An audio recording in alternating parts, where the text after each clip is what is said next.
Hey everyone, welcome to another Pip Breakdown video. Now in this video we will be going through, I have the charts marked up already, and we'll go through and explain some of these markups and get a good idea for where the market is headed for next week to come. Alright, so I already have Australian CAD set up here. I was doing a little back testing, you guys can see a little of that. Just finished recording some other videos too. So basically, let's just jump in from the daily with the recent market structure. None of this here on the far left is important. Let's just delete these. All-time high followed by a more recent high here where we can see price failed to continue higher. So we just mark that off as a key level. These are also key supports, right? Structural high here, and this gives us our first opportunity and second opportunity. Gives us also a zone there to work with. So that's really what we have there for the daily time frame. Now these are drawn just like this, right? So going on to the 4 hour for more detail.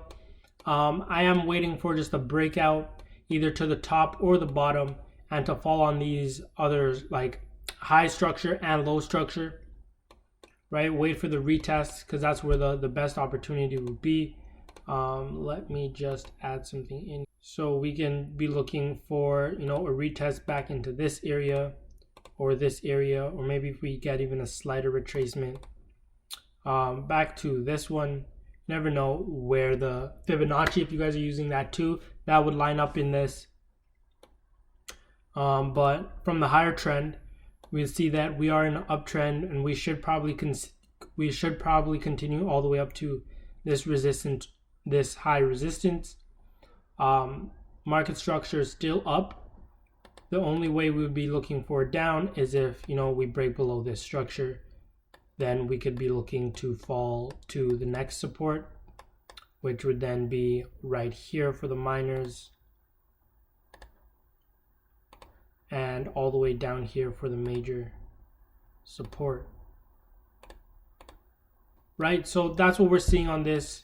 Currently in a state of indecision, and we'll see if it decides to continue with the higher uptrend. Moving on to the next chart, we see that this pair is also having a hard time staying above this previous resistance area that we had here. We had 1, 2, 3, 4 days of just constant indecision here, just consolidation, that type of thing. Weekly time frame, I know this is a small candle, right? We didn't get a lot of progression. We did get progression nonetheless, but we struggled here at this area. Okay, so you see we're having a hard time to stay above this area. Now we are back below, so nonetheless we're below. Major trend is still up, but it looks like we may be slowing down here, and we can have a reversal trend. This one is not analyzed for some reason, so I'm going to go through and just put this area as a key area where we can see a retracement at. We can see a retracement back at the high for a double top as well, and then those are the real only two possibilities for reversals that I see for now. So I'm going to go through and put this like this, and new lows also here, and new lows. Now onto the Australian Japanese yen. I'm actually just gonna throw this in here for you guys, help you out. Where is appearances? Watermark, so you guys can see what pair we're on. For the Australian Japanese yen, we are experiencing the same thing, a difficult time staying above this resistance area and this smaller one here. It's more recent one, so it's weaker, not as old as this, but there are double resistance here, so two resistance, hard time, a lot harder time than one resistance would be, and there's only one resistance here at the floor, right? So onto the next time frame here. Watching the previous market structure, we can see that we had a pump up here, followed by a break of where it pumped up from, then a retest. So I'm just monitoring the market structure. We are making new lows, as we can see. To get an entry here, I would need a retest of this or this, and then a follow down. So something following downwards, right? Because we can pretty much see from the daily time frame, we can tell that this trend is struggling a bit. It's not like this where it's just major green candles. We're starting to see more and more red candles come in, show you that sellers are accumulating, right? So what I would have been doing here as well is just tracking for sellers to come into the market. Are sellers coming into the market? You would have got the idea here, but we didn't get that good retest. We would have had the retest here, right? We didn't have that good retest here, right? Price just came, broke straight through, but we did have that good retest right around this area, so you could have shorted from there. And you just track market structure from there on. You know, you get a lower low here from this structure, and then lower low here from this structure, and we just want to retest to continue downwards. Now for this one as well, the Australia New Zealand, we are having a hard time staying above this area. Friday's candle was indecision, followed by a quite indecisive candle on Thursday as well, a spike above. Now we are still in an uptrend on this. This is undoubtable, right? Now more recent results was just indecision. From the forward time frame, we do just have our high here and our low here. We are in a state of indecision, so we just need a breakout of these to tell us which way price wants to go. Either it's going to be like this, right? And we may even be able to say we'll break back to this area as well. And then on the other side of that, we can see a potential for a break above this structure, retest, and straight back up above. Seeing that there we have the high here as well, we can also get a retest to this level and straight up, right? So we're just waiting for a break at this point, break above or break below. So moving on to the Australian USD, we pretty much see from the daily time frame, right? We were in this bullish market structure. We couldn't stay above this. A lot of indecision up here. This is 1, 2, 3, 4, 5, 6, 6 days of indecision after the break above. So price is finding a hard time to stay above this. So if it's not rising, it's falling. So price fell, and so we're just tracking price on the lower time frame, looking for a pullback before we get an entry. So we're looking for entry, right? We need a good pullback to this area. We haven't gotten one yet, but that's what we would need, or another pullback to here, right? Those are the worst case scenarios I see. There's also an area right here now. You don't want to just exclude this. So, you know, this can happen from here as well, right? So moving on, the Australian is appearing very bearish, right? All these pairs, not to just forget this, but you know, other pairs like the Canadian can play a role when it breaks out or break above, right? Because all of these pairs are compared, all of these Australian pairs are compared to another currency, right? We have to put them on a spectrum of which ones are strongest, which ones are weakest, and best to trade those ones. Don't trade any pairs that are closely related. If the Canadian and the pound are the strongest for the week, you shouldn't be trading those ones because those ones are going to consolidate, okay? So when we go on to the next pair, the Canadian Swiss, now if we go on to the Canadian Swiss,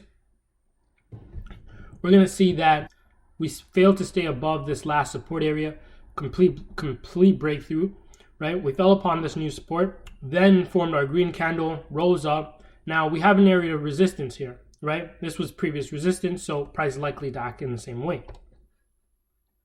We start to see the wicks. The wicks start appearing in this area. Now, from the lower time frame, I'm just waiting for some identifier structure to say that this price is ready to continue with the higher trend and resume on its downtrend, right? So these are, I'm waiting for this one to just break out of this as well. In more cases, it should just break below this, retest. This doesn't have to fall all the way down here. It could realistically go like this and then back up, right? But the point is we're going to get a break and we have to retest either this area or this area, right? Before we can look to short this. Retests are the best area to enter. Now on to the next one. You can see we're in a similar case for this one as well. Daily time frame looks like we're having a lot of rejection here. It's been 4 days, so since Tuesday we've just been rejecting this area, and now we're making more bearish confirmation with this with Friday's red candle. So our first targets would then be this support down here back to this, and then we'll see what we're looking to do. If we start getting any green candles there, or it's just straight red flush. So we're looking, we have already started to see more downtrend structure here already with this low followed by the high up and followed by the break. So what we're realistically looking for now is just a retest of this before looking to first targets, second targets, right? Trying to get a good ratio 1 to 3.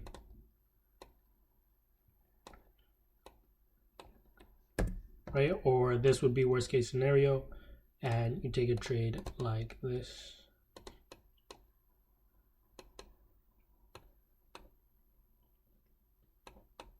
The Canadian Swiss, we are in a consolidating period right now. It's very easy to tell. You can put this in a box, right? Now, going on to the lower time frame, we can see that we are making some downtrend structure, but due to the higher trends consolidation, I'm more likely to stay out of this until further development. It seems very clear that this pair is just, we could definitely see this structure,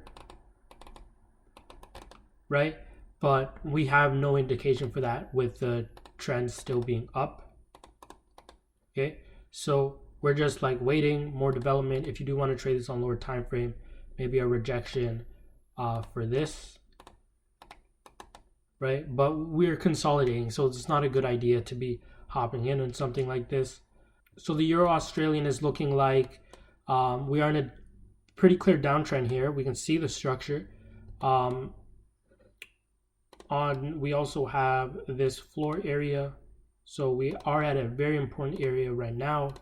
Could see a turnaround here, but so even though we could see a turnaround here, we need to go on the 4 hour now and then look for bullish market structure start to form, right? So we got break of this previous low. Now we're just going to look for a pullback to an area. Our area is really this. Our pullback is an area to this, right? Not a very good pullback area, but we are in the beginning stages of a new trend, so this is like the roughest area, right? So we're just going to wait to see how market develops, hopefully find an area to buy. Maybe we'll even come back all the way down here, right, to one of these areas to look for a buy back upwards. Otherwise, if price wants to progress and make a new low, let's say we do get a new low here, a break of this support area, then we would be looking for another pullback to one of these areas, right? A pullback before we're looking for an entry downwards, right? But as it stands now, we're looking to buy, but as the week progresses, who knows if we do break below this structure at some point in time on the daily time frame. So the Euro Canadian now, from the daily time frame, we can clearly see that we're falling upon a support area, right? The consolidation, we might even have a spike next week into this area before we start to see more bullish momentum. It seems to appear as though price doesn't want to fall anymore, right? So it's just staying where it is. We're looking to see what price will want to do here. Maybe we'll get a breakout so we can go up, or price will just fall down here and get a nice pullback down to this support, right? As it stands, we should make a new low down to this support first. We're not getting bullish market structure on this pair yet, so the downtrend continues, okay? So it'd be good to take a short position like this. Put it that there. You do need a better risk reward.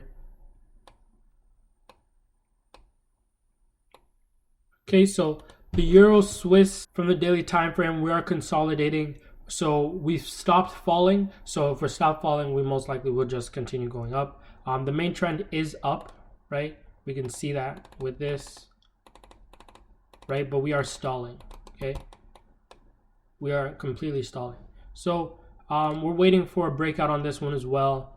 We do need out of this extremely choppy area that it's in right now, right? We need like direction, straight up direction or straight down direction, right? To have the best profitable trades. Now, we're looking for either, pretty simple stuff. We need a break below this and a retest. Most likely to this area. We'll see how market structure develops over the week. We could even probably get a pullback down to this area.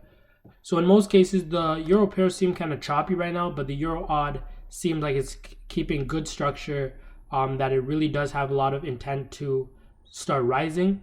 That's probably due to the Australians' weakness. That's we said we can see as well. So let's just keep going through and see how this goes on looking. Daily time frame, Euro pound. We did break below that structure. So we're looking to fall to this next one, right? We will make our way here next. So we need a pullback as well. We can take this pullback that it's making now if we do get a bearish candle next. From there to here or from there to here, right? But this would then be our target. So the Euro pound now, the Euro pound is consolidating like crazy. I believe it's the Euro. The Euro is in a bad state right now. So this pair is just doing its worst, right? So the more the pair consolidates, the more it's going to blast off and actually move, okay? So we're waiting for a breakout on this. The main trend is down. You have to clearly see this, right? The main trend is down. And we're just like staying between this area right now, okay? Lower time frame, probably just a mess. But these are our supporting areas. These are support and resistance areas that we're looking at. So if you want to buy from this support to the next resistance, because like I always say, price is going to go from support to resistance, and these are very detectable because resistances are placed where price says, yo, I can't keep going forward, I have to turn around at this point. Supports are going to be those places where price like, I can't go any lower and I have to turn around. Like, to me, is really that simple, right? And let's move on to the next one. So the Euro New Zealand, we're finding okay, now this one I could just see it's having some good market structure. We're falling upon this floor area here.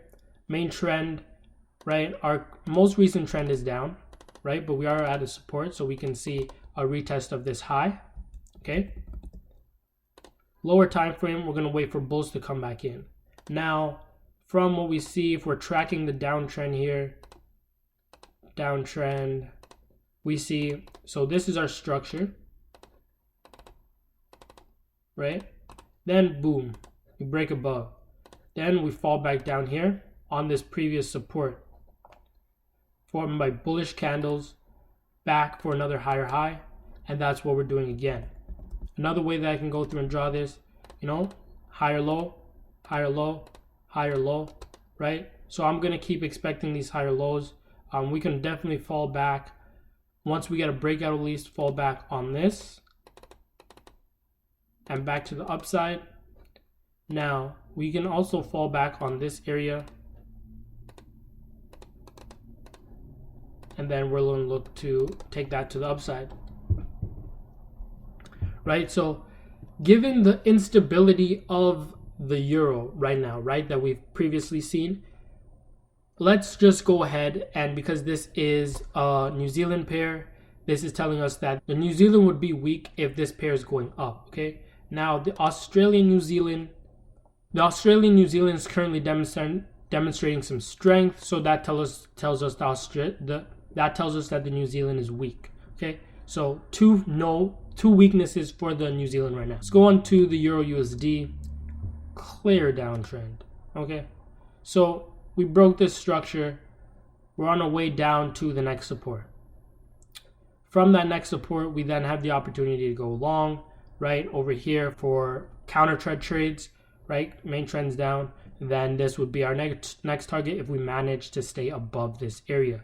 Okay, lower time frame, we're just tracking price, looking to see if price is going to reverse back to the upside. Okay, now to take a trade on this, we do need a pullback to this area or this area, right? If we do break above this, I will not be looking for sells, but I can tell that we are still bearish due to resistance here and resistance here. Okay, main trend will still be down. I'll just be waiting for more development, maybe a daily close, right? We get better market structure if we had rejection like this. So the next pair on our list here is the pound Australian. Okay, so we do seem to be struggling. We do seem to be struggling to go down, though it is going down. We rejected this previous area, broke above first, wasn't feeling it, stayed below, and we are currently headed back to the support. Okay, so downtrend, currently headed back to the support. Lower time frame, I'm going to look to capitalize on this. Looks like we could have taken a trade right here. 74 pips stop loss, target. Right, if we get a retest back to this area, we can definitely take a trade. Once we broke through this structure, we're going to look for reasons of a pullback. Right, if we did break above this, we could then be looking for bullish market structure. So moving on, right? So if this pair, if the pound Australian is falling, this once again tells us that the Australian is rising, right? Okay, so the pound CAD is in this little range right now. Main trend is up, right? So we're tracking this to see when this will go on to the upside now. Currently, we don't have those indications. This could be a higher low forming. Too early to say. It could just be rejecting this, right? But you know, we'll be looking for this to take this back to the upside, the resistance. So let that stay. Now the pound Swiss consolidating a lot, right? But from rejecting the resistance, we should be headed to the support.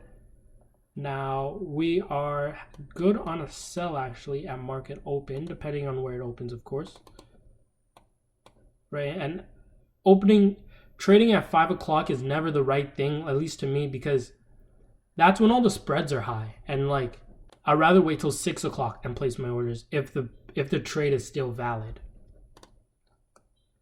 right? But you know, we got to break that structure, and we're looking for a pullback, obviously at first resistance or second resistance or third. Now the pound yen, same thing. We are headed down to the support. The main trend is up. If we do break this support, then we would be looking for sells.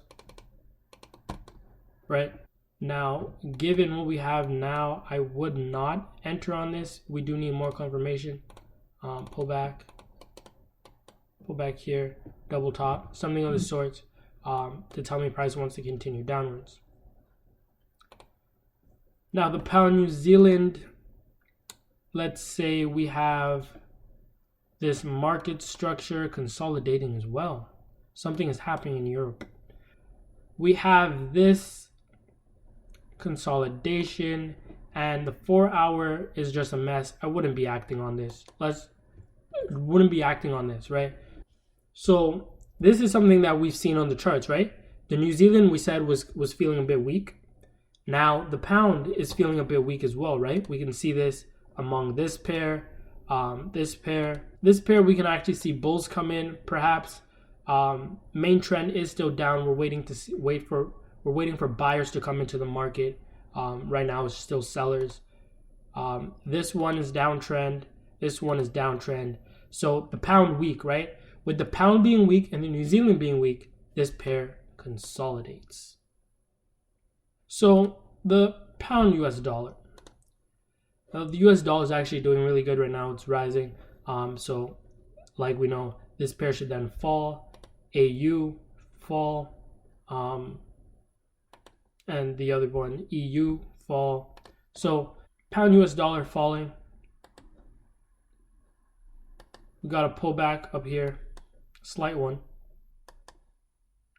Pullback nonetheless. We can look for another pullback like these to take it up there. As long as we don't get bullish market structure in here, I'd really be declaring bullish market structure if we get a break of this, like this. But as prices now, we're in a downtrend. I only call it as far as the uptrend because this is like where the market structure leads to, and we know that it's going to progress throughout the week. So the New Zealand CAD, we're on a downtrend. The main trend is up. The main trend is up, right? We got a break there. Now we look like we should be headed to the next support, right? We'll look to see if resistance starts to form along its way. Okay. Now lower time frame. Let's see what's going on. We have downtrend market structure. Okay, so we need a break of this, right? Break of this, pull back. Worst case scenario,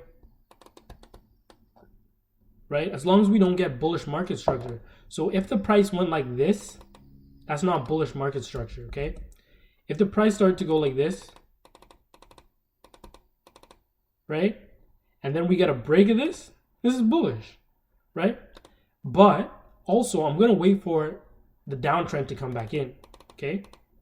So I'm going to be tracking this. I'm going to wait for price to come back into its thing, okay? The New Zealand Swiss seem to be rejecting this resistance, and so we should make our way to the next support.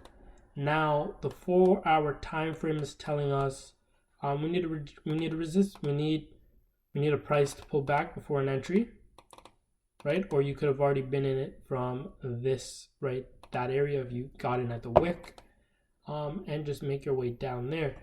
So for the New Zealand yen, we struggled to make new highs here, resulted in a double top, and we are now making our way back to the next support. If the downtrend seems to start here, then we will be making our way to the next support. Something just like this, right? Now, given what we do have here now, we are just making our way to the next support. It's very close. In worst case scenario, we just need to pull back to one of these areas before shorting. Now for the New Zealand US dollar, we are on that downtrend. This must be just clearly visible. Like we're on a downtrend on this, okay? We need a very nice pullback. I'm pretty sure we'll get a nice pullback unless the trend just wants to continue down. We would get a nice pullback in these areas to look to short, okay? The US CAD, we are on an uptrend, okay?